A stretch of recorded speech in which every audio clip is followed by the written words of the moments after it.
Tugboat Dispatch, episode number 52. That is a year's worth of actual podcast. We've been around a little bit longer than a year, and what a week it has been in Boston sports. Red Sox just finished getting swept by the Tampa Bay Rays, a team that spends like $150 million less on their roster than them. That's great. That's awesome. But Patriots minicamp is in full swing, and we did see little A.J. Brown, Drake May connection. It is literally passing camp, essentially, but there is an actual connection there. We have seen legitimate ball leave Drake May's hands, enter A.J. Brown's hands, so that is something we have to be happy about because the Red Sox have left you with absolutely nothing. And obviously, we'll get into the NBA Finals. A lot to get into there as well. Wemby, Jalen Brunson, how Game 3 went at New York, the spectacle that it was. All of that is on the table today. We got a lot to get to. Sarah not here right now, might be joining later, not too sure, but Josh is here. I'm here. So let's dive right into it. Let's get to the Red Sox because they got swept by the Rays. The sweep was complete an hour and a half ago, maybe 30, 40 minutes ago, depending on, when the game actually ended, before when I saw it, but an hour ago. And man, what a bad Red Sox team, Josh. And I know we say this all the time, and we go over it a lot. You're now stating that? No, it's stating the obvious. It's like the sky is blue, grass is green, the Red Sox stink. And Tom's a bitch. What? Come on, bro. Come on. Whoa, would you expect me to just sit there and say nothing? I feel like people know that's obvious. You good? Yeah, I'm just grabbing a hat. Okay, because it sounded like you were gonna go off and say stuff, but then you went off camera. No, I was looking at myself and I was like, I don't like the way the hair's looking right now. I need a chop. And the Red Sox need to just chop their roster in half. It's time to sell. It is time to sell. I just don't see how bringing in one or two bats can change the flaws in this baseball team. I really don't. I mean, maybe I'm wrong because they can barely score runs. I mean, they're 1 in 35 when they fall behind by 2 or more runs, Josh. 1 in 35. If you go up by 2 at any time on the Red Sox, it's an automatic win. They have no fight, no heart, no ability to come back. And a big reason for that is there's no 3-run shot, 2-run shot to bail them out in that situation because they can't hit the ball out of the ballpark. No one's taking the team seriously. I think there's zero leadership, zero heart. I think, quite frankly, I don't really see anyone who even wants to be there, quite frankly. It's soulless, in my opinion. It's a hollow shell of a team. It's not even like a hollow shell, because a hollow shell would mean that they were once something, and I would even say that they were something. This is supposed to be the kind of start of something, and now it's just kind of like a bunch of dust. They feel like a tumbleweed. And it's interesting you say that they're nothing and that they were never something, because almost a year ago at this time, a little less than a year ago, when in July, Cedon hit that walk-off home run in the Fenway Greens at home run over the monster. I remember thinking to myself, the dark days are over. The 4-year span, look, obviously now, but that 4-year span and that really 2-3 year span where it was, okay, we have a 500 ball club. We're just waiting for the young guys to get here, and then we'll have something. The prospects, the farm system, Roman Anthony, Meyer, Campbell, like that's what they were banking on for so many years. Like the prospects, they sold out to win in 2018. They had to rebuild the roster, and they have been selling to us for some time now. Like help is on the way. It just needs to develop, and we finally had that help. And you had other good young pieces around them that you had discovered that weren't just Anthony, Meyer, Campbell. Even though Campbell wasn't there, you got out and got Crochet. You brought in one of the best closers in baseball in Aroldis Chapman. Contreras is hitting the ball off the tar last year. Cedon was legitimately the best fielding center fielder in the league last year, and he had a hot bat at times, and he's a streaky hitter still. But I thought to myself that, the dark days are over. The days of when this team is going, 2 games above 500, they'll lose 2, they'll win 2, they'll lose 2, and they're just a 500 ball club through and through. But they're not even that anymore now, Josh. They are below a 500 ball club. They are 11 games under 500 right now, if I'm correct. They've taken a massive step backward last year, and I really want to dive into today what is the reason for that. And I don't want it to be just, the roster, or, Henry's not willing to pay money for the big guys. I really want to, narrow it down into more of a direct, the hitting is the issue, the pitching is the issue, the injuries have screwed them over this year. You haven't had Crochet, you haven't had Roman Anthony, you haven't had, Trevor Story, he's injured as well, although he was horrible when he was playing. Or is it the lack of going out and getting that veteran power bat leader that they obviously desperately need, because there's no leadership in this team. There's no leadership on this clubhouse. I mean, I would say if you were to think about the best clubhouse leader, who are you thinking of? IKF? I mean, legitimately, tell me who's leading this ball club in the clubhouse. Exactly. You can't think of one. Like, legitimately, like, what are you going to say? IKF because he's been around a long time? What is it? Jaron Duran, your clubhouse leader? He's not a guy I want leading my clubhouse. And he had a great 3 weeks in May, but he's cooled off. Like, genuinely, who's your club? I mean, it was Alex Cora, and they fired him. Like, he was the clubhouse leader. And now you have Chad Tracy, who's been thrown into a horrible situation as the interim manager, and he's just trying to do his best job here. But when you're losing games 6-1, and you're like, it was a good game today, we just had to figure it out. No, it wasn't a good game, man. You lost 6-1. We tried. We played with our heart. No, you know what? That's not even the thing about this team, is that it's not even a team that's losing with a heart. It's a team that's losing with no heart. It's lifeless and soulless to watch this team. This team is not fun to watch. I don't find anything enjoyable about watching this team in general. And I think that's kind of the difference between a team that sucks and an organization that sucks. A team that sucks is a team that just, I think, has a poorly built roster, and they just happen to have a very, very bad year. I think a bad organization is genuinely when you have no interest in watching that team.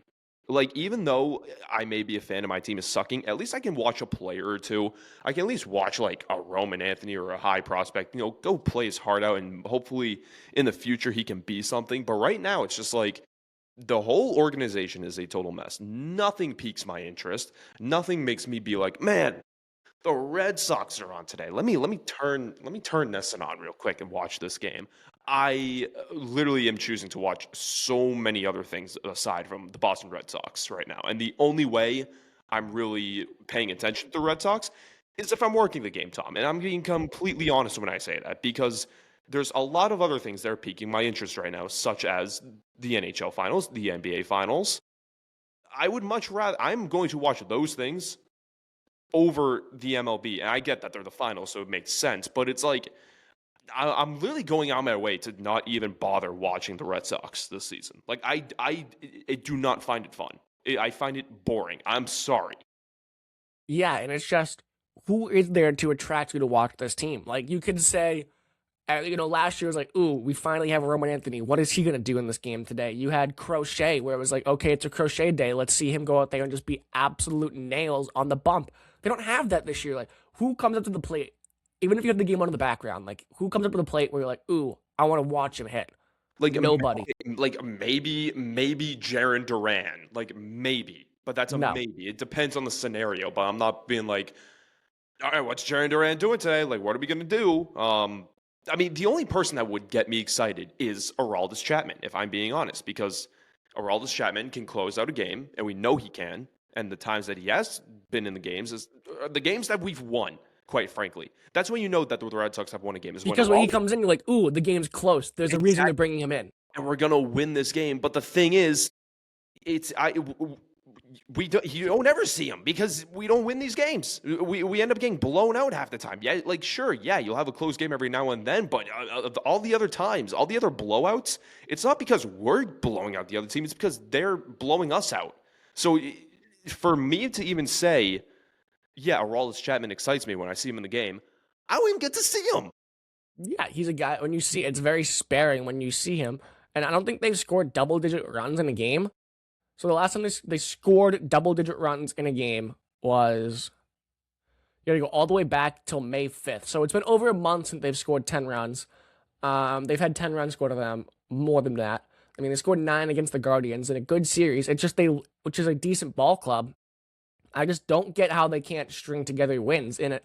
I say that, but I also understand it because their philosophy to score is to play small ball, where it's, okay, we're not going to hit the deep ball, we're not going to hit the long ball, we're not going to hit home runs. But what we are going to do, we're going to hit bloopers, we're going to hit ground balls through the gaps, we're going to hit singles and doubles, and we're going to bring guys in that way.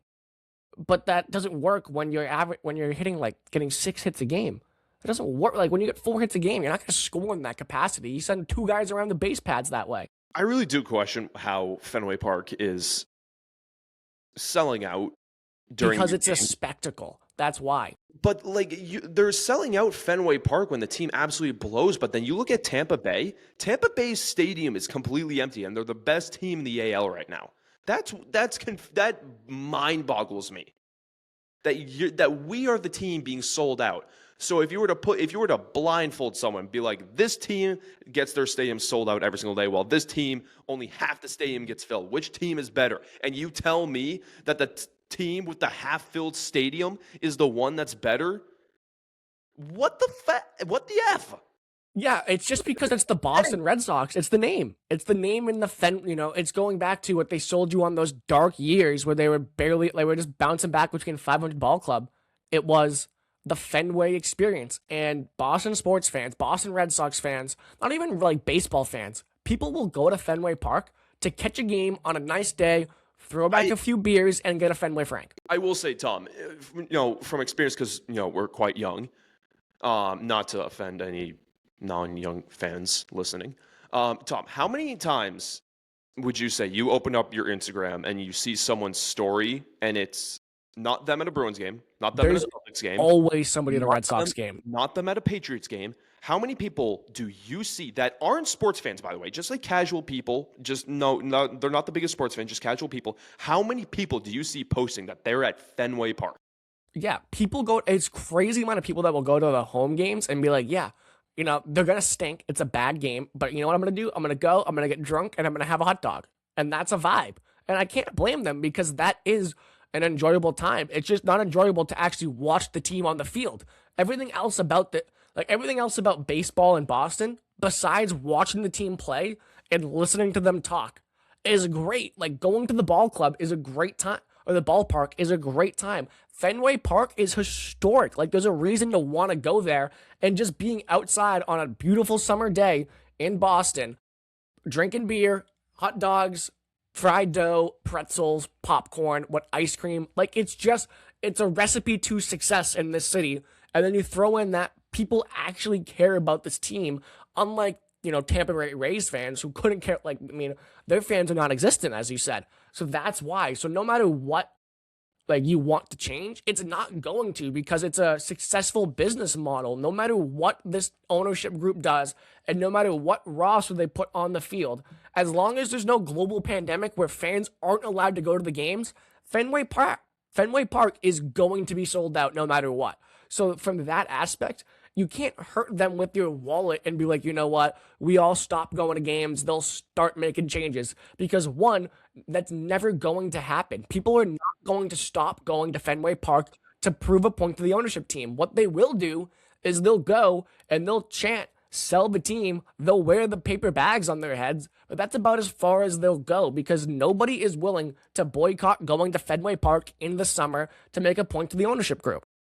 The team has simply just become it's a moneymaker now, essentially. And I understand that that's kind of how sports these days work, is that they are a business. You have to make the right moves in order to make the most money, be the team that's the most winning. But this is a whole different level where not only are you just you're not making moves to improve the roster or to improve the team to make money. You're just looking for methods to make money without worrying about the roster. And that's the disappointing part. You're not like the Patriots or the Celtics, where you're going out and making moves and you're solely relying on your team to be your selling point of your stadium or your park or your rink, whatever. You're using so many other ways just to get people into the stadium. You're using the Fenway experience as your headline to sell people to come to Fenway Park. It's no longer, let's go to Fenway Park to see the Red Sox. It's now, let's go to Fenway Park for the Fenway experience. By the way, the Red Sox are also playing, so we'll do that on the side as well. That's the disappointing part. Yeah, and it's not going to change, and I think it's interesting to look at how they got here, because how they got here was just being incompetent, they took a lane that they thought was going to work, where they were going to win games with pitching and defense. And that isn't how you win in the MLB this day. You have to hit the long ball. And the fact that, crime number one of this management group and Craig Breslow is obviously the way the roster's construction. Like, just blanket statement, like, that is why they are where they are. The roster's horrible. If you want to just really sum it up in a very basic, overlooking, not taking a deep step into it, which we're going to in a few minutes. But it's honestly like criminal how they've built this roster, Josh. They can't win games at Fenway Park where they play 81 of their games, guaranteed. They're a better road team. They're terrible at home. And I know we talked about this last week with IKF in the locker room, man, talking about how there's more distractions at Fenway Park and how they're a very close knit team on the road. And maybe there's still not really answers to what he's talking about. I still think it's more likely than likely an analytics guy, like analytics and the nerds are just taking over when they're in the clubhouse, putting almost too much information in their heads, not allowing them to just be ball players. Because you look at Caleb Durbin, who on a side note is hitting the ball really well as of late. He's finally got his batting average over 200, which is just, I don't think that was humanly possible. But 2 home runs today, 2 hits. He's figuring something out at the plate, and it's not because of the Red Sox hitting coach and the hitting staff. It's because he's gone outside of the building to find a different hitting coach and a hitting organization. They're in Waltham. I can't think of the name right now, but that's an embarrassment. But the biggest crime, again, going back to it, is the fact that they've built a ball club that can't hit home runs at Fenway Park, where you play 81 games. Like, blanket statement, however they built the roster this offseason, the philosophy they went to, we can pick that apart all we want, and the players they went out and grabbed, and the players they missed on. But they've built a ball club that can't win at Fenway Park, their home stadium, where, again, they are guaranteed to play 81 games. And they can't win games at Fenway Park. It's pathetic. It's embarrassing. It's laughable. It's really just laughable how bad this Boston Red Sox team is. There's not a single thing. I mean, can you think of one thing they're good at, Josh? Not like, ooh, they're really good at losing games or like falling behind or leaving runners on base. Like, what are they genuinely good at in a positive manner? I can't think of something. I really can't. Like Chapman's good. Like, individual players, really, yeah, that guy's good. Peyton Tolley is the only fun guy to watch on the team, but that's because he is a character. What are they good at? Like, genuinely, what are they good at? Tell me, Josh. And, if you're watching, you're listening, and maybe we're forgetting it, drop a comment. Let us know what they're good at, because we can't think of a single thing. You're putting me in a pickle here. I mean, yeah, look at the face. You can't think of, what are they good at? I mean, again, and I don't want a joking, they're good at grounding out. I'm trying not to make like a joking matter. I'm trying. Because there's so many, they're good at grounding out. They're good at giving up a bunch of runs in one inning. They're good at not coming back from games. Like, they're good at just dying, rolling over and dying. Like, this is a really nitpicky and stupid one. It doesn't even matter on the team. It's not even like a performance factor, but like they're good at celebrating a home run, I guess. I mean, they're good at selling out the ballpark, but that's not because of them. No, it's not because of them. If it was because of them, we would be at the top of the AL right now. And that's the other thing, is the AL sucks this year. So mathematically, there's still what are there left? I think there's just a few games under 100 left. Can I ask, are you still on with this team? Like, are you still on the train, or are you hopped? No, I'm not believing. Okay, no, because so am I. Because here's the thing I hate, and I hate when people this season are saying, "Oh, the Patriots, not the Patriots. The Red Sox are a couple games out of the wild card, and the AL sucks right now. They can absolutely make it." Okay, but you would also need, so the Red Sox have to go on a streak. Every other team still needs to suck. You think that's going to happen? I personally don't, because it's so close that it's not just the Red Sox contending for it, it's the entirety of the rest of the AL still competing for it. So just because the AL sucks doesn't make you better. Don't try to make yourself feel better by saying they're this amount of games out of the wild card and the AL sucks, because you also suck. You're not the only one competing for that wild card. There's a ton of other teams, and you're kind of at the bottom of the list right now. Yeah, if you were to look at me and obviously some sucky team's going to make it in the AL. It's not going to be this team. Like, they're the suckiest of the bunch. The suckiest team in the bunch. They're terrible. And they got blown out by the Orioles in one game. The Orioles are literally the team ahead of them in the division. The one team ahead of them. That is pathetic. And they're catching breaks. Like, Aaron Judge is out for a little while with the Yankees, so that they're catching breaks as well. But there's no shot this team rips off a 5-game win streak. I have to be honest, and you're gonna hate me. you're going to hate me, but I will be going to Fenway Park this summer. I don't blame you. Like, it's fun But, to go to. but here's the thing. I'm not going to watch the Red Sox. I'm going with my mother to go watch the Savannah Bananas. That's why I'm going to Fenway Park. I'm not even going to Fenway Park to watch the team that plays at Fenway Park. I'm going to Fenway Park to go watch a team that dances during the middle of their games. That is how, like, I'm not, and this isn't a shot at the Savannah Bananas. I think they're cool, funny, and hilarious. But they're a clown show that they're a clown show that embraces, like, they're clown show baseball. They're embraces it, where the Red Sox are just genuinely clowns. They're selling a performance, and like, so it's not a shot at, because I am excited to actually go to that game because I think they're really fun to watch.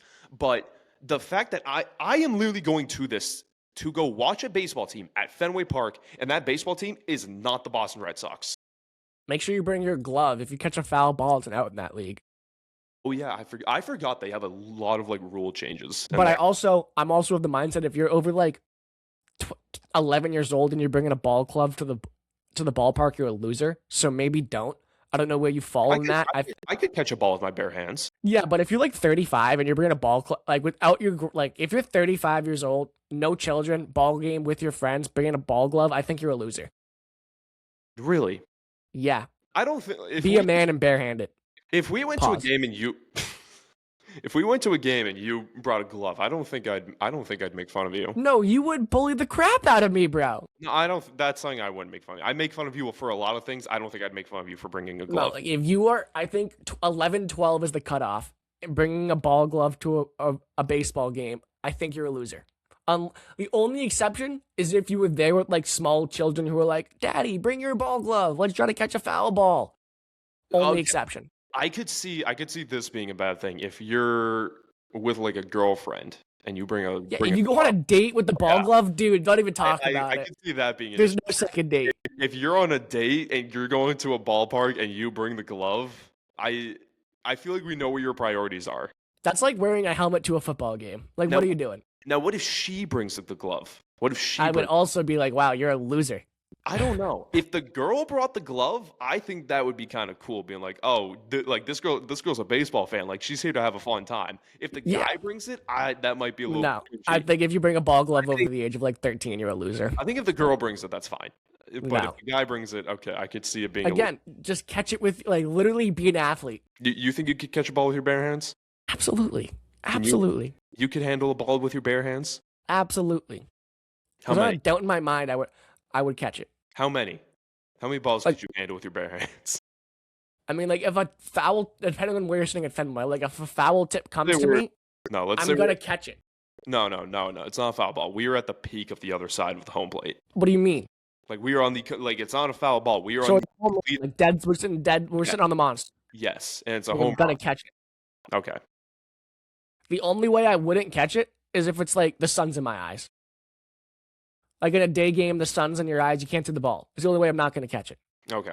Are we putting money on that to see if you? If you want to put money on it, I also have that. What's the word I'm looking for here? Where I just think I can low key do like anything. It's not like you look at something, I'm like, yeah, I could do that. Like, foul ball, I'm catching that. I feel like all guys kind of have that mentality with something. Like, I'll be completely honest, and I'm a little delusional. I think I could kill an alligator. Yeah, delusional. It's like watching the NBA and be like, oh my god, I could hit that shot. I could not hit that shot. I genuinely believe I could kill an alligator.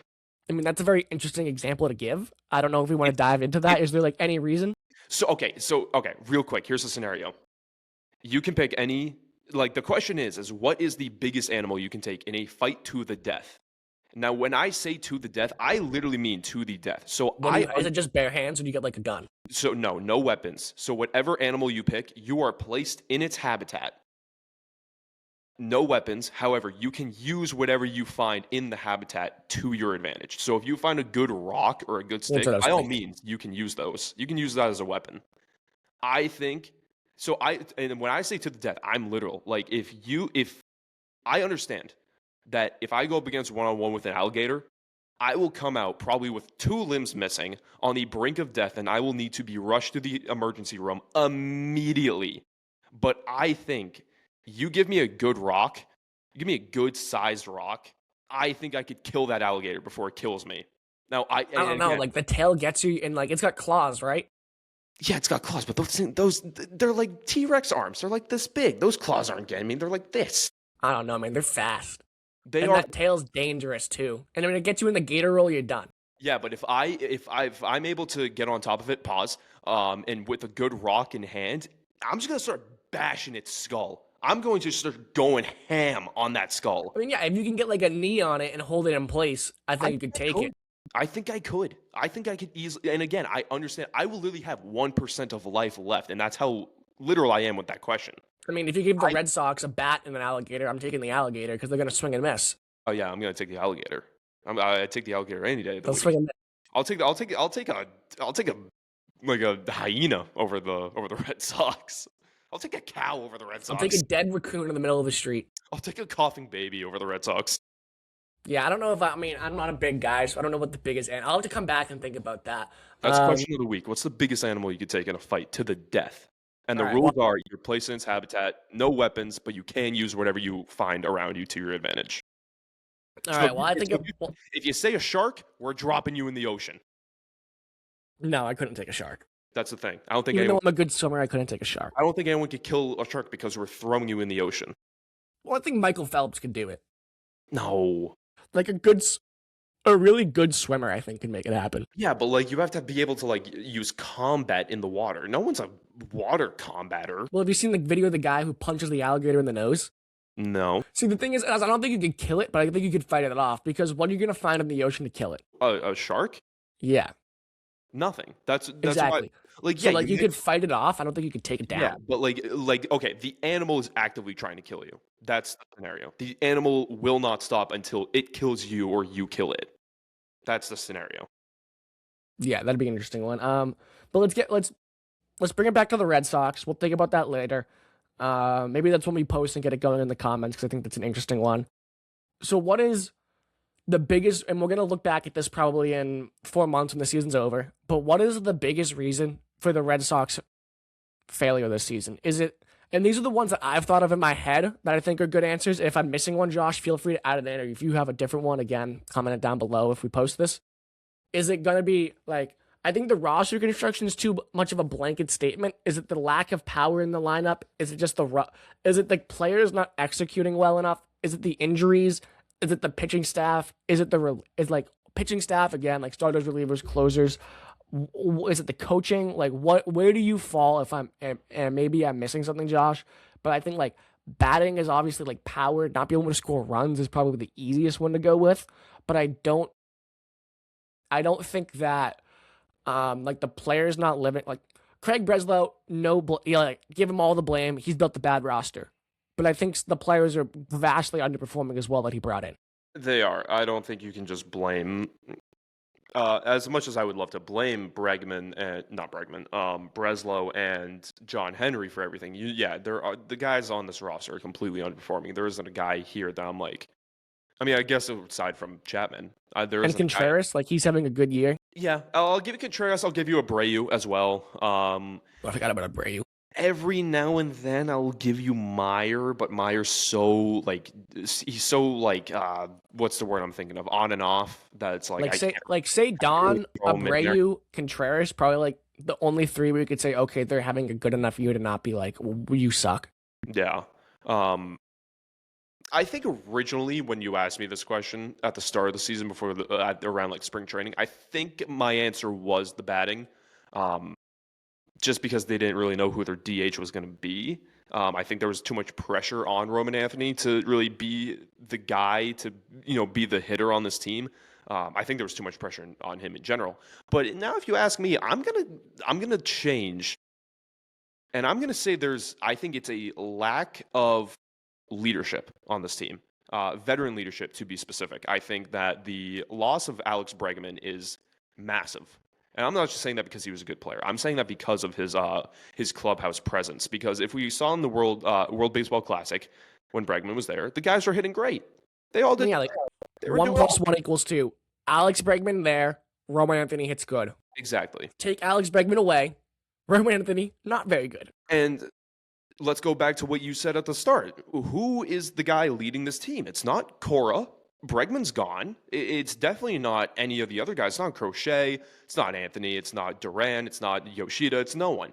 It's not even Chad Tracy, who's the manager right now of this team. And so I think, and because of that, this team, like I said, is soulless, lifeless, and is a complete hollow shell right now. And I think that veteran leadership, yes, I could say that they're missing a bat. The power hitting isn't there. And But we they're not one bat away is the thing when people say that true. they're Very like true. there's not enough power. There's not one batter away from being a good ball club is the thing. Exactly. And to me, it's also just like there's no life to this team. And I think we're missing the veteran leadership to give it that life. It's like looking at a flower without giving it water and be like, grow, bitch. Yeah, essentially. And I think power, like the power in the lineup, the hitting, like the ability to score runs is probably the easiest answer to give. Right next to, well, the roster's bad. That's why they're there. But I want to again dive deeper. Correct me, like maybe I'm too harsh, but I kind of want to blame the young guys in this team. Like this was a That's year fair. where No, no, that's where fair. they put, and that's not they're not the biggest reason. Like obviously they need help around them to figure things out. I mean, this is their first full year in the majors with Anthony and Meyer, but we were promised and we were led to believe, and like we were hoping that Anthony, Meyer, Campbell, they were going to be the core of the next Red Sox World Series team. And sitting here on June 10th, 2026, Anthony's missed 2 months of play, it feels. I think he's coming up on 2 months he's missed. Really? He's been out forever, bro. It was supposed to be like a 15-day IL stand. I can't tell the last time Rowan Anthony played a game. It's like COVID. We were all told that it's only going to be 2 weeks, and now it's ended Yeah, up being this big, massive issue. exactly. And who knows when Anthony comes back. And then Marcelo Meyer, Even, hold on, to stop you right there, even if Roman comes back, he wasn't even playing that well before he even got injured. So if he does come back, is he going to play well? You can continue now. yeah, and then you have Marcelo Meyer, who hasn't lived up to what I thought he was going to be. I thought coming up, this guy had a swing, like it looked like butter, his swing. And I thought once this guy figures things out at the plate, he's going to be the shortstop of the future once we get Trevor Story's old ass out of there. And Trevor Story's out of there, and he's playing shortstop, not on a day-to-day basis. They're still not playing him against lefties sometimes, which is, like at the state of your art, what do you have to lose against playing him against lefties? But he's been wildly disappointing so far. Rowan Anthony's last game was a month ago, May 4th.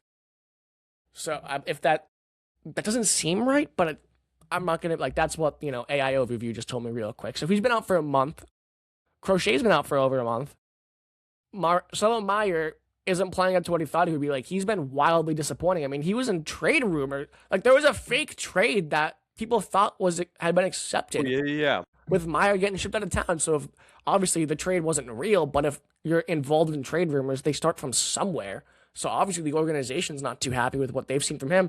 And Christian Campbell is down in AAA. And we didn't even talk about Brian Bale getting sent down to AAA. I mean, they got $125 million just sitting on a bench in Worcester right now. So I think that, like, the guys they put their faith in haven't, and again, this is a fancy way of saying the roster stinks.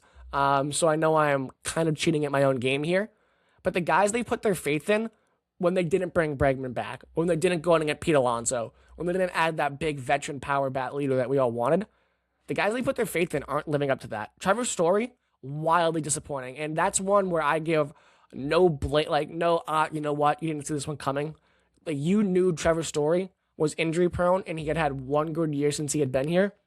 And that's not a guy you should have been putting your faith in to be good again this season. Like, Roman Anthony not living up to the hype, I give them a little bit of that, like, break. I was extremely high on Roman Anthony as well. Meyer not playing up to what we thought his potential would be so far. He's still very young in his career. Who knows if he turns it around? Not having, I mean, they weren't banking on having Campbell here, but I think Campbell not being ready for the majors, which is entirely on them with the way they brought him up and everything, I think is also disappointing, and a guy they were kind of hoping secretly that would be back at some point this season. Because now we're relying on guys like Nate Eaton, Mickey Gasper, Andrew Monasterio, IKF to be real contributors on this team when they should be the fill-in guys when Meyer's injured, when, somebody needs a day off. So now you're relying on those guys. So I think the biggest reason is the young guys haven't lived up to what they thought they would be. I mean, again, Anthony's not playing. Meyer's disappointing. I mean, say Don and Abreu have been two of the bright spots, and the only guy they brought in who lived up to expectations was Wilson Contreras. Like, everybody else has played below what we thought they would play. Caleb Durbin, and maybe he's turning it around. Maybe he's figuring things out. but he's been horrible. I need a hero. Legitimately, and one bat won't change it. So I think, like, if you were to rank it, like, obviously not being able to score, number one. Pitching has been, I mean, Peyton totally not starting the season with the Red Sox with how good he's been is just, again, another reason you should look at it and just laugh at this Red Sox team because he's been awesome. But Suarez has been inconsistent. He's had his highs and lows. Not having Crochet has been really bad. And then Bayo's been terrible. So, like, the pitching miles better than the batting. But it still hasn't been, like, there have been the games you're like, what are we doing? But they're still, I think, tops of the close to the league in ERA. So, like, I don't blame that. You said earlier this episode that they should start selling. Is there anyone you have on a do not sell or untouchable list? Do you have anyone in that category? Or are you just kind of being like, sell everyone? Like Anthony, Abreu, Garrett Crochet, Tolley. Literally any prospect that's not nailed down. Like there's one or two prospects, maybe. But we've seen that they haven't been able to develop prospects at a high rate so far. And again, it's very early in Roman and Marcelo Meyer's career in Campbell's. It's very early. I was gonna say Meyer. I would throw. Did you say Meyer in that list? Did you say I'm iffy. Meyer? Like if you can get a better deal for Meyer, why? Like he's injury prone. We've seen, and he's not playing great. And I know the only reason I'm skeptical about trading Meyer is he's still very young, and he and Roman are like best friends. And I don't think that would make Roman happy. It depends on what you also sell him for. If you are going to sell and you end up trading Marcelo Meyer for a borderline all-star batter, I think that's a terrible idea. And the more I'm thinking about it right now, I would probably lean against trading Meyer because you trade Meyer, like you're not going to be World Series contenders this year, no matter who you get. So you may as well give him another year and hopefully get a real manager in there next year. Which is why I also said if you were to trade him for a borderline batter, borderline all-star batter, that'd be a terrible idea because you're not going to win. So at this point, don't go and get the batter. Like just don't. There's no point, honestly, unless you fleece a team or unless you have a really good trade offer to get one. Don't trade for a batter at this point, honestly. And I know that's a little bit contradicting what I said because I said I want them to sell. Because usually when you sell, what are you gonna get when you sell? Like you get prospects. Can you really develop those prospects? You want to sell for at this point. You want to sell for prospects or to get a cheap veteran for that clubhouse. That's my opinion. Don't go out and try and get like borderline all-stars. Be like, we can push to the wild card, and now everyone come to Fenway. We're making the playoffs. Everyone, we did it for this one single year. We made the playoffs. Oh, and then by the way, there's no baseball next year. We're still gonna have Craig Breslow as our GM, and then we're just gonna suck the next year. Speaking of Breslow, if they are going to fire him, I think it is a horrible idea to let him deal with the deadline.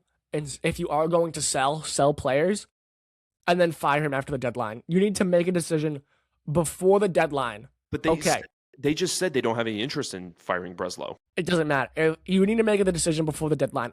He better be on the hot seat in that building because he's built a horrible roster. I feel like they already made that decision by saying they're not considering firing him. Okay, but if they are going to, what I'm saying, if they are going to fire him, you got to do it before the deadline. If you allow him to sell, and you decide, yeah, probably not the best idea to keep Breslow here. We don't like what his philosophies are. I think that is a massive misstep. And given like whatever the interim president of baseball operations does, probably whether they're within the building, similar mindset to Breslow and the rest of the way the organization runs. But I think allowing the guy that you're going to go and fire deal with what's, it's going to be a massive deadline for the Sox, whether they're trading or adding. Like, you don't want that guy to be in control of it, I think. I think that's a mistake. There's a bug in my room. Sorry. I figured you were looking at something. So I think that's kind of where I'm at with the Red Sox right now, Josh.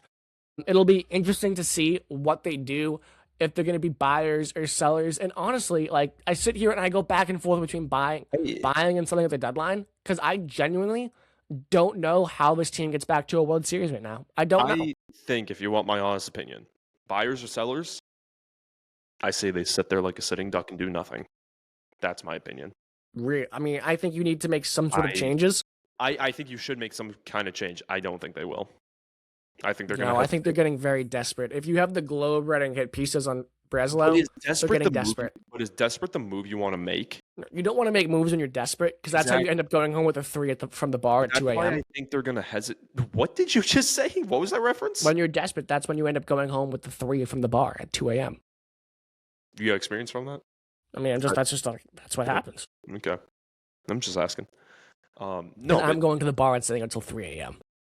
I mean, I actually might be from the World Cup this on It's Saturday. gonna be a disaster, by the way. Good luck with that. I'm so excited to go to it. It's gonna be a great vibe, but everything about getting there and getting out of there is gonna be a disaster.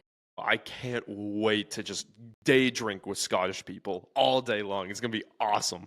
But I think yeah, that's why you don't make a move. I think that's why they won't make a move because they're gonna be desperate. They're gonna realize they're desperate, and then they're just gonna hesitate. I don't think they'll make a move out of desperation. I think they'll hesitate and they will be sitting ducks, and we will have to stick See, with I'm it. the exact opposite. I see them making a move out of desperation 1,000%. So you just see it getting so much worse than here. Oh, it's gonna get worse before it gets better. Who There's do no you think? there's Who no do you 10-game win streak coming for this team. Who on this team do you think is on the hot seat? Is it Chapman? I think Chapman's the guy that where you'll see people pay a premium for a closer like that. Okay, I could see it happening. I think I hope there are teams that are willing to take on Jaron Duran just because, again, like the outfield logjam. Something we didn't even mention, the outfield logjam. Like you have 5 outfielders, you can only play 3 of. I mean, you have 5 5 outfielders. You got to play 3 of them a night, and that means you're playing one of them at DH. That's why Yoshida's been playing DH because you have to play somebody there, and you're paying Yoshida with too much freaking money. Hey, I like Yoshida, man. I do like Yoshida. Yeah, but he again is just he embodies everything wrong with the Red Sox. They gave too much money to a guy too soon, and they're stuck with him. That's the one thing I like about the Red Sox. I like Yoshida. He puts a smile on my face at The way he runs does make me smile. I'll give you that. Yoshida does put a smile on my face. I'll give the Red Sox that. Yoshida makes me smile. Him and Tony.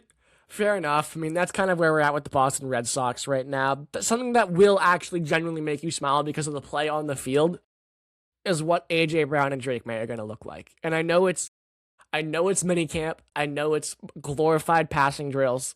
I'm aware of all of that, and I am not going to be the guy. Feed me all of it. I just give it to me all.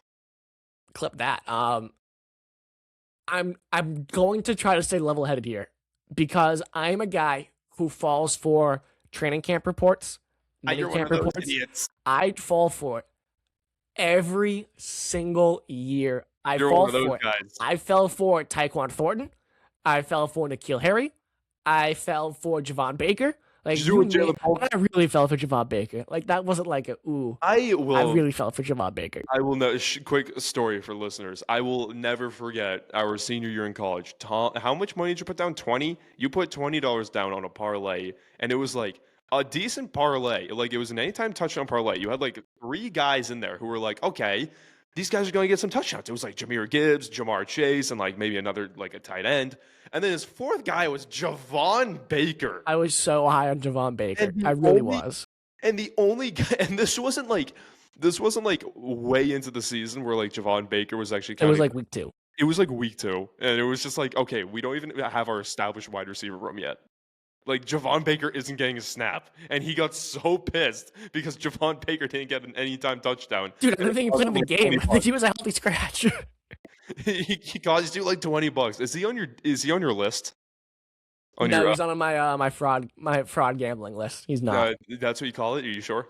It's exactly what I call it. Are you sure that's what the list is called? No, it's like the TC Don't Bet on Them Diddy list. Is what I call it. I haven't looked at that in a while, bro. Should I go look and read the players on it? Give us a rundown real quick of who's on that list. So it's called the Don't Bet Them Diddy list.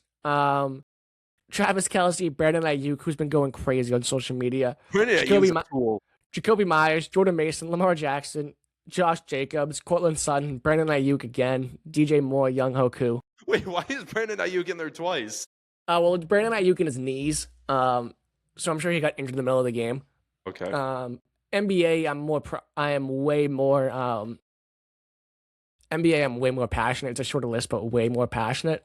Paul George, Rudy Gobert, Mikal Bridges, Bronny James, Bogdan. Why are you putting money on Bronny James? I don't know, dude. I don't really remember it, but I'm sure he deserves to be on the list. Aaron Gordon, Buddy Hield, Colin Sexton. But I remember a lot of those. But yeah, so Javon Baker's not on the don't bet them list. But Oh no, you might have to tough be. shot. I can't wait to gamble on football again. I Oh can't my wait. Jesus. And speaking of gambling, I have a gambling question when we get to the NBA Finals. But I do want to get to some Patriots minicamp and just expectations because we didn't get to it last week. How good should this Patriots offense be? Like with AJ Brown, Dobbs, like how good should this offense? Let me rephrase. How good should Drake May be? Because now he has Just not that Stephon Diggs is bad. He has a legitimate like top tier wide receiver number one. I think he should be just as good as last year. Do you think if he takes a statistical regression, is it a bad thing? Define statistical regression. Like, are we talking like Less yards, less touchdowns, more interceptions? But like, how big of a gap is that? Because if you just tell me, oh, he has 100 less yards than last year, I'm not gonna see that as a regression. What would be a regression? I think he should throw for 4,000 yards this season. I'm cool with that. How many touchdowns did he throw up? He should throw for what? 25 plus touchdowns easily? 30? Around that. What were his? Let's pull up his stats from last year real quick. I'll pull him up real quick. I'm gonna make it look like I'm pulling them up as well. No, that's where you should take over for a second.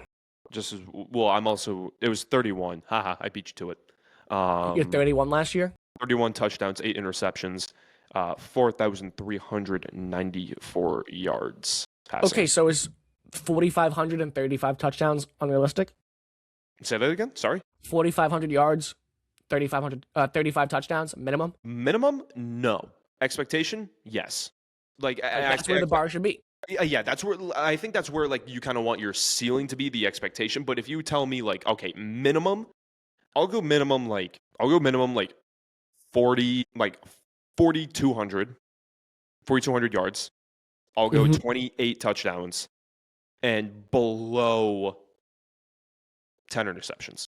Minimum. Okay, so that's where you say right there, if he doesn't meet these numbers, it was a bad. Not only was it a statistical regression, yeah, he didn't live up to what we thought it should be. I think if those numbers hit, if he does worse than the numbers I just stated, I think that would be considered a regression to me. Actually, okay. I'll push it back a little further. 4,100 yards minimum. I'll do that. I mean, I really think it should be there should be no reason he doesn't throw for 4,500 passing yards and he shouldn't throw for 35 touchdowns. If he was throwing for 4,400 yards pretty much last year, and like Booty, Diggs, Douglas, Hollins, like that was his core, like Hunter Henry. The core is like the wide receiver room is better this year. Like he has like Drake May, AJ Brown should be one of the best duos in the league. True. The only reason I'm giving him a little bit more leeway is because it is just his third year, and the only thing we haven't seen of Drake May is consistency because he hasn't been in the league for too long. So I'm giving him a little bit of leeway. I think that's a bad argument to make. He went to the Super Bowl, bro. Like I think to be like he's still young. Like he went to the Super Bowl. Okay, but hold on. He played terrible in the playoffs. Okay, but you don't think he was a little banged up? You don't think that shoulder injury was a little bit more legit than we thought it was? In the Broncos and the Chargers game? No. I mean, sorry. In the Texans and the Chargers game? No. In the Broncos game and the Super Bowl? Yes. But he played terrible in the Texans game, and he didn't do that great in the Chargers game. All right, I'll give you that. We don't really know when it came along. I think it came along in the Broncos game, at the very end of the Broncos game. All right, I mean, I think 4,500, again, 35 touchdowns is the minimum of what. I mean, I think they should be slinging the rock this year. And I'm really curious to see what they go with the offensive philosophy. Do you have an expectation for AJ Brown? 1,000 plus receiving yards easily. I'll take a step further. I'll go 1,100 plus. I mean, minimum 1,000. I mean, he should outperform what Diggs did last year. Bare minimum, he needs to outperform what Diggs did. I mean, 1,200, 8 touchdowns. That seems pretty fair. I mean, I don't know what his I don't know what his stats were last year. If you want to look that up. But I think last year he had 78 receptions, 1,003 yards, 7 tutties. Okay, so he should be at like 1,300 yards, 9 touchdowns. Because I'm not saying, and we can have this argument later, like where does Drake May fall? Like where is he compared to Jalen Hurts? But I would say the offense is going to pass more than the Eagles' offense last year passed, and they're going to look to get him the ball more than the Eagles did, where the Eagles were pretty much just pushing their way down the field. Yeah, the 2 years that AJ Brown had plus 1,300 yards was with his first 2 seasons with the Eagles. He had 1,400 in both seasons. And that was before Saquon got there. That was before Saquon, because in 2024 and 2025, he only had 1,000 plus. He did not crack 1,100. Yeah, okay, I like that. Yeah, so right here, he should have 1,300 receiving yards, 9 or more touchdowns. And honestly, I'm kind of cautious. I think maybe more touchdowns because they're not going to tush push in the red zone. True, but I think I could see, just because with how versatile the offense can be, because we even saw it last year where Drake May will throw to literally everyone, I would maybe knock the A.J. Brown touchdown expectation down a little bit. I'm not saying it shouldn't be low. I'm not saying it should be like 6 or 7, 6, 7. Shut the hell up. We are grown men. Yes, I'm aware. You were doing it too, bro. You were doing it. I was doing the hand motion because the hand motion I think is fun to do, but you literally did like the child. You gotta say it. Yeah, but I think that makes you more immature. No. You see, you're conscious of guys being immature by bringing a baseball. No, I don't think that's immature. I just think you're a loser. Yeah, and you're not a loser by going like 6, 7, just like that kid did in that one cringy video. I think that makes you kind of a loser. It's completely different things. Completely different. You are a grown man doing. You don't think a grown man bringing a ball club to a game is worse than saying 6, 7 jokingly? I don't know. I think saying 6, 7 in publicly on the internet might be worse. No, I don't think it is. I feel like if we were to ask women, if you're a grown man bringing a ball glove to a ball game, and then you also drop the ball, well, yeah, it's game over. Like you're not having. Like, but if you're chilling, if you're hanging with a girl, or maybe you're with a couple of friends, and one of your friends is an idiot and says 6, 7 somehow, and you're standing there like a dumbass going 6, 7 in front of this girl you're trying. Dude, it just makes me smile. It's fun to say, bro. Like you're smiling right now after you said it. You can't say that. Because of how stupid it is. Yeah, it's stupid to say. It's fun. Tom, Tom, I know this is gonna sound weird. If you were going out with me, if I was a girl and you were trying to impress me, and you stand there and you're like 6, 7, dude, I'm leaving your ass. Nah, it's funny, bro. I would never say 6, 7 on a date, though. I'm not that dumb. You would. Yeah, you would. I'm doing a podcast with my best friend. Like, I'm going to do the joke. Yes, you would. Yes, you absolutely would. Whatever. What the hell are we talking about before that? We were talking about A.J. Brown or something. A.J. Brown touchdown expectation. No, because, you said they might spread the ball around. See, because that's what Drake May did last year. I honestly think that was more of that is more because of what the weapons he had to deal with. He didn't have that one go-to guy. It was we have to spread the ball around because that's how the offense is going to work best when everybody eats. They don't know who to cover the most. That's why I think it went that way. I think it was a product of how the roster was built. But I think it's kind of good if the offense kind of stays that way in a sense, so that your offense doesn't just run through A.J. Brown. You're not just relying on him. If A.J. Brown, the game matters if A.J. Brown plays good or not. I think having that versatile offense and keeping it that way is a way to eventually go back to the Super Bowl, especially when you have such a young core, Matt Collins. But assuming Kayshon Bouttie's still on the roster, Romeo Doubs still have some youth. I think TreVeyon Henderson, I know I'm his biggest fan ever, but I think TreVeyon Henderson is going to get a bigger workload than Ramondre Stevenson. Even with Austin Hooper being in there, I think with the young core, especially with Drake May, I think you have some versatility, and I think it would be better if you did keep the offense versatile and not just ground to pound through A.J. Brown. And now all our games are determined now whether or not A.J. Brown has a good game or not. Not saying we should feed him the rock. I think it's not going to be okay. We're going to pass the ball 40 times, 40 targets for A.J. Brown. It's never going to be that way, but he will be the guy. This is who they're going to look to the most. I don't want us to beat the Minnesota Vikings where we just is Justin Jefferson going to have a great game or not? No? Okay, we lose. We win.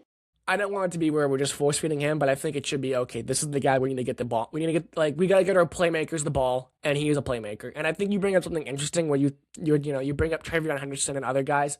Besides Drake May, who gets the biggest boost from A.J. Brown being on the offense? Is it the running back room? Does Stevenson or Henderson get a big boost because now they're more or is it Doubs gets? I think Doubs besides Drake May. I think Doubs. What's what I'm looking for here? He benefits the most from A.J. Brown. True. I mean, yeah, because he was a wide receiver. I know that's not a hot take because he's the wide receiver 2. Yeah, he's a wide receiver 2 instead of being kind of in that funky wide receiver room in Green Bay.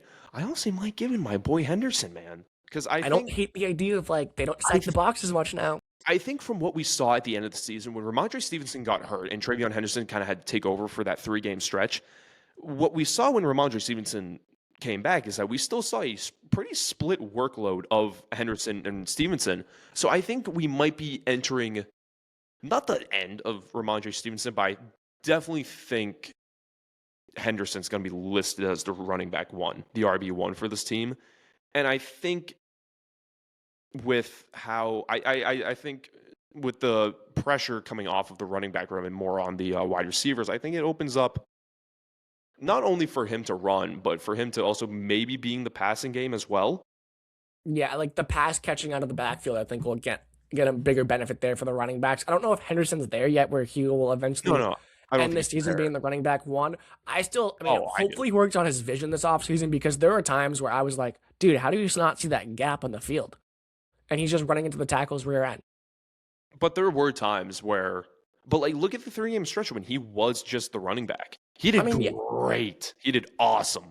Yeah, I mean, there's obviously positive and negative plays I everywhere. I think he does have the upside of being listed as the RB1 for the season. I'm not saying it has to be like from the get-go on week 1, but like maybe halfway through the season, we can confidently say that instead of having a timeshare of running backs, we have a predominant 1 and 2. Yeah, I don't know if I'm there yet. So am. I know you are because you're a Henderson guy, but that will be something we'll have to see how it plays out as well. I think that's something where in training camp, you'll be like, okay, you know how they do this? They would do the snap count in a QB battle. I think that's something you'll be interested to see how many snaps somebody gets with the ones and the twos. Okay. But that's like not where my mind really is with the Patriots, but that's why we do this, because you're thinking somewhere else as I am. So what I want to do now is I want to get over to the NBA Finals, because Game 4 tonight, tip-off, supposedly in 3 hours at 8:30. It never starts on time. It'll be an 8:45 tip. Nope. Game 4, MSG, Spurs down 2-1. What did you think of Game 3, Josh? Awesome. I thought it was great. I mean, definitely a must win for the Spurs. Just because if you go down 3-0, you might as well call it on that. This might be a stretch. Do you think the president really had that much of an impact on the game?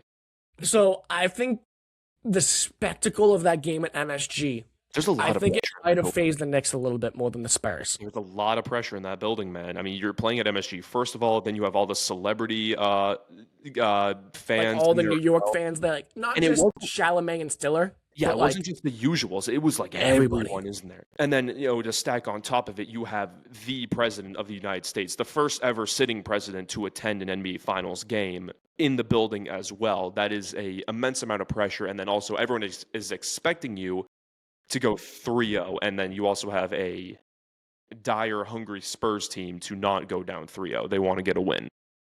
Yeah, I think the pressure affected the Knicks more, but I'm not going to sit here and blame the president being there for why the Knicks lost that game. I know. I'm not going to sit there and be like, Trump. But no, do I think the pressure hit them a little bit? I think the pressure hit Mikal Bridges absolutely that game. He was nowhere to be found. I think some of the players, like Josh Hart, OG Anunoby, they lived up to the pressure, and I'm a believer that in the NBA and basketball, role players always play better at home because they feed off that home crowd. Like, that is what they are, and that's Josh Hart to a T. Like, he just feeds off that crowd energy. And OG Anunoby is a step above a role player. He's a step above Josh Hart in that sense. But again, like, he feeds off that home energy. And I walked away from that game. And I know Jalen Brunson, like, statistically isn't shooting the best. But when they need a bucket, no matter what it is, fourth quarter, end of the first half, like, final 5 minutes of a quarter, the Knicks are a different team, it seems like. But when there's a run going against them or they're on a hot run, whenever Jalen Brunson, like, you're like, oh, the Knicks need a basket. Like, a basket would be huge here. Jalen Brunson hits the basket. Like, this dude is like Batman in the fourth quarter, bro. You can't stop him, and it pisses me off. How much do you hate the Knicks? So it's like I hate the Knicks fans. I hate, like, New York Knicks because of the New York Knicks. But the team, like, the players aren't difficult to, like, they're difficult to hate. Like, Jalen Brunson, I respect what Jalen Brunson is a ball player. Like, he's a damn good ball player. I also respect him massively because I'm a big advocate for this. He took a massive pay cut. Yeah. He took a massive pay cut. He'll get it back in the back end. Yeah, he took a massive pay cut so that the roster can improve. I also think the Knicks are overly hated, in my opinion. And this might be a stretch, so feel free to call me out if this is a stretch. But I think we can agree that the Spurs are kind of like the next, like, big team. Like they'll end up being They're the set next up big to be the next dynasty. dynasty. Yeah, with Wemby, Castle, Harper. I don't think De'Aaron Fox will be there for the long term, but he's there right No, now. no. Um, and so I think with how dynasties always turn out, they're always like, oh, the lovable team. Everyone wants to see them win, get the first one. But then once they start winning and winning and winning, everyone turns on them. Everyone. It happens with everyone. And I'm not going to cross sports, but it happened with the Chiefs. Everyone was rooting Yeah. for the Chiefs that When first you're year. young and new, you're fun to watch. Exactly. And now the Chiefs are the number one most hated team across any sport ever. And so I think eventually people are going to turn on Wemby and the Spurs because they're going to be so predominant in winning. And so I think that, okay, sure, we all want to see the Spurs win. I think majority of America wants to see Spurs win. But if the Knicks win and delay the dynasty so that the Spurs don't become the hated team that's going to come, that's on the horizon, maybe the Knicks are kind of the heroes in the sense that they're stopping the dark force from arising. I don't know. I just can't get behind the Knicks fans getting to celebrate a championship. I can't do it. I can't. I know you can't, but you have to accept it. Like if you look at the players, like the only players I don't like on the Knicks, Mitchell Robinson. I don't even mind Cat. Like I like his story. Like his story with his mother's so sad, and the way he talks about it, I really appreciate. And like yeah, he is a little bit of a joke to watch on the basketball court sometimes, but he's a good ball player. And I think he's been giving Wemby Wemby, it's crazy. He's averaging like 30 and 10, and I'm like, man, Wemby could be playing better right now. Like he looks really hesitant out there at times, and I'm like, that's crazy to say of a 22-year-old who's averaging 30 points and 10 rebounds in the NBA Finals for the first time he's ever been there. But I'm like, damn. Wemby could be putting up more points. Like he could be doing a little bit more in these games. It's just crazy for me to say. I always say it. If there's two teams that are in the NBA Finals and like they're kind of one's not significantly better than the other and they've never been to the NBA Finals, take the team that has the more experience. And the team that has the more experience is the Knicks. And I think they have the only guy on the team, the only guy in the series who's won a ring in OG Anunoby. I mean, that's the guy I can't stand if we're going to talk about guys that can't stand. I don't even think it's the fact that OG has been to a Finals. The rest of this roster has just been in the league so much more. It has been in this position before where they're kind of right there, but they have never gone over the hump.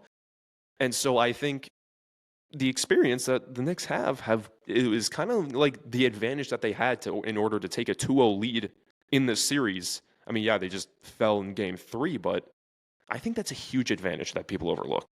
Spurs, second youngest team if they win to win an NBA championship. Fun. They'd be the second youngest. It's like the 1973 Clippers or something. It's that Bill Walton team you won the ring on. Never won it. What? The Blazers? What team? The Blazers. It was the 1973 Blazers, I think. It was that. Not 73. That was the Knicks. It was like a 70s Blazers team. It was whatever year Bill Walton won a ring before the Boston Celtics was the team. It was the 70 something Blazers. 77. 70. I think it was in the 70s. Sorry, I wasn't. For all you old heads who are gonna be like, "How do you not know that?" I wasn't alive. My parents were barely alive. That was what 26 years before we were born. Something like that. But no, I think we're in for a 7-game series. I hope we're in for a 7-game series because it's been great basketball to watch. Just like little nuggets I've seen. Stephon Castle's a dog. He's a dog. I like such a big fan of Stephon Castle. Like offensively getting that deep three. Cool. I love him and Dylan Harper. I love those guys. Like Stephon Castle, the ball pressure he's been giving Jalen Brunson, especially in game 3, really helped change that game. I think how much they were able to make Jalen Brunson not only work to get across half court, but to get any sort of space to get rid of the ball and get some sort of shot off, I think is fun to watch as well.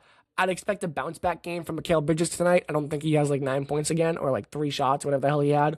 And that's kind of where I'm at. Like, I still think Wemby could play better, which again, I know is insane to say, but like, I think he's getting less and less hesitant. I think he needs to settle more for not settle, but that free throw jump shot off the pick and roll. He needs to take that more than instead of up fake, try to back down Cat. Like, he's just not backing Cat down. Like, he has the length, but that's not what he needs to do. He needs to roll hard to the basket and look at the hoop and get the switch, or he needs to fade and take that popper. I think they kind of need to adjust the point that Wemby can't be the guy bringing up the ball. I think that if they are going to be a dynasty, that they need to run the offense through Castle or Harper. Probably Castle, in my opinion. But I think they should be running the offense through one of those two guys instead of just having it be Wemby up every single time. I think you do need to take advantage of the fact that Wemby is literally 7'5". Yeah. like doing design plays like that. Like I understand Wemby can shoot lights out and make insane shots and dribble the ball like he's a point guard, but at some point you're seeing it right now. Someone's going to be able to stop him, and Cat's doing a pretty good job on it right now. So I think you need to adjust and you need to have the offense run through one of your young point guards if you want one of those young point guards to actually develop into a point guard for your dynasty to come.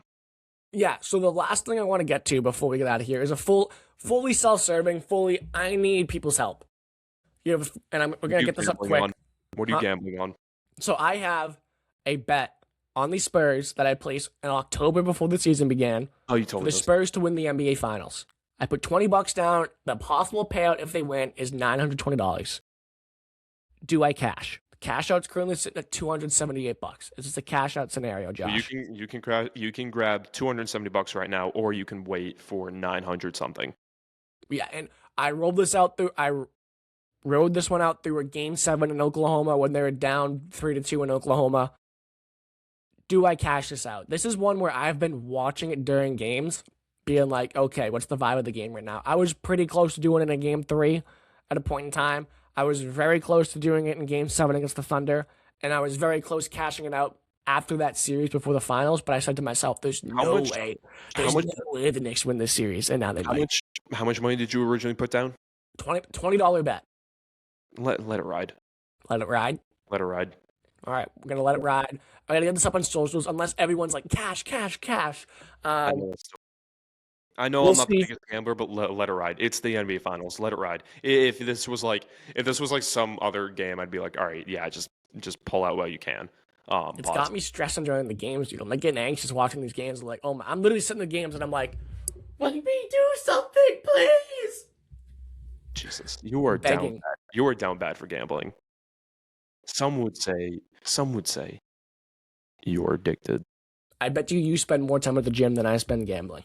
Guarantee it. Yeah, I'd put money on that. Yeah, and you want to put money on that? I'd make that bet. All right.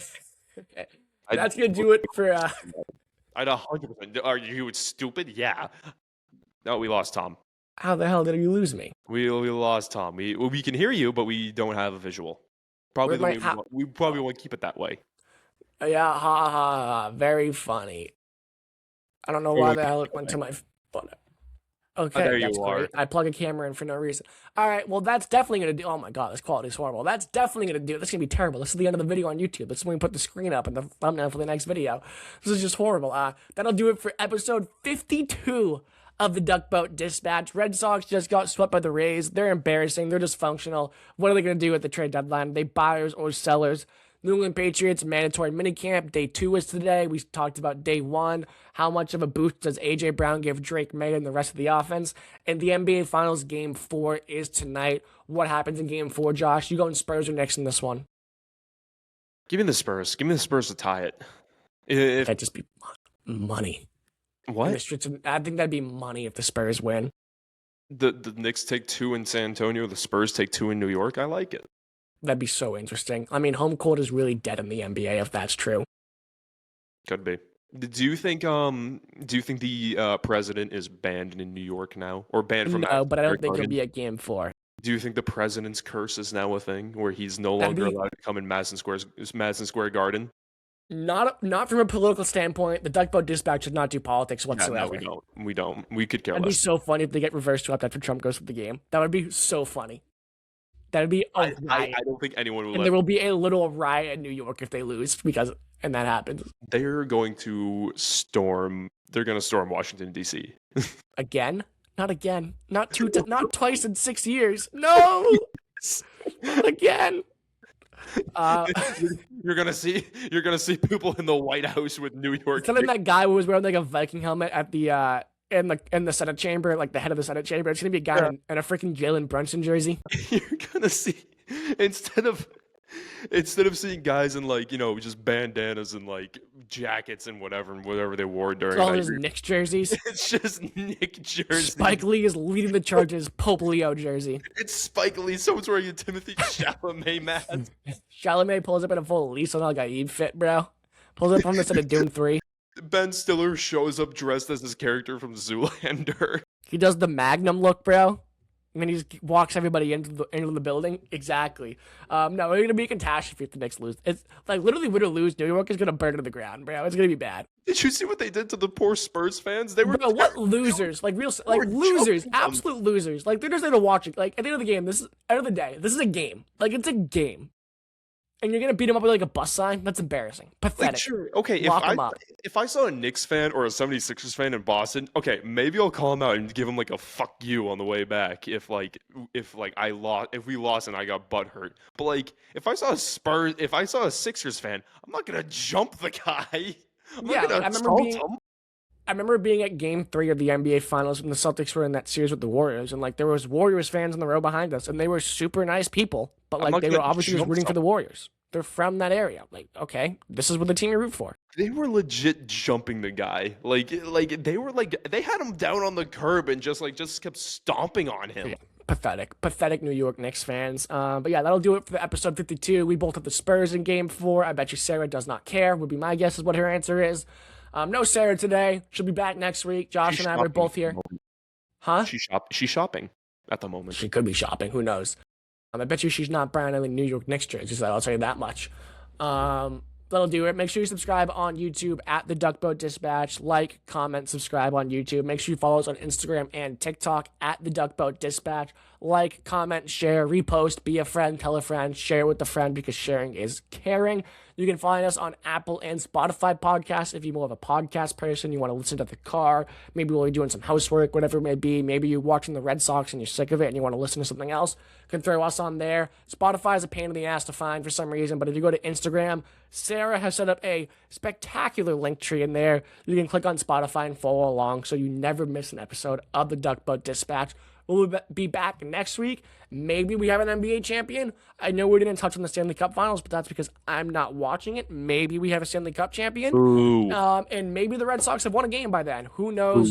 We don't know what's going to happen, but we can promise you we will be there to talk about all of it. So make sure you come back for next week's episode of the Duckboat Dispatch. Thank you for listening.